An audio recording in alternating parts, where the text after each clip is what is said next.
ये वो जगह है जहाँ कल हादसा हुआ था। और ये देख लें कि बच्चों की स्कूल की जगह है, यहाँ से क्रॉसिंग होती है और यहाँ कोई ऐसा इंतज़ाम नहीं है कि कोई जंप वगैरह यहाँ हो, स्पीड ब्रेकर हो।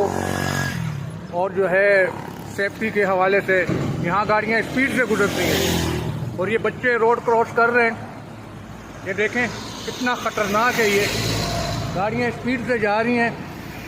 बारहा हम दरख्वास्त की है अहबाब से कि यहाँ पे जंप बनाया जाए, मगर कोई सुनवाई नहीं है। कल भी यहाँ पे हादसा हुआ और एक बच्चा जा बहक हुआ और फिर कोई बड़ा हादसा यहाँ पे बन सकता है। तो मेरी गुजारिश है अरबाब इख्तियार से, बराए मेहरबानी यहाँ पे एक्शन लिया जाए फौरी तौर पे और जंप बनाया जाए। यहाँ हैवी ट्रैफिक, बड़े बड़े ट्राले स्पीड से गुजरते हैं। ये देखें ट्राला कितनी स्पीड से जा रहे हैं। इसी तरह हर थोड़ी थोड़ी देर बाद यहाँ पे ट्राले गुजर रहे हैं। तो ये मेरी गुजारिश है कि इस पर फौरी एक्शन लिया जाए। खुदा न खास्ता कोई हादसा कुछ भी हो जाए, उसके बाद रोने धोने से कोई फ़ायदा नहीं है।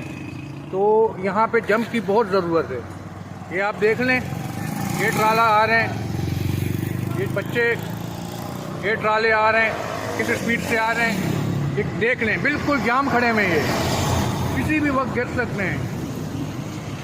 यहाँ पे सुबह के टाइम और शाम के टाइम बच्चों का रास्ता है, यहाँ से स्कूल के लिए जाते हैं और ये इतनी हैवी ट्रैफिक यहाँ से गुजर रही है। मेरी मोहतबाना गुजारिश है कि मेहरबानी करके इस पर फौरी तौर पर एक्शन लेके यहाँ पे स्पीड ब्रेकर बनाए जाएँ।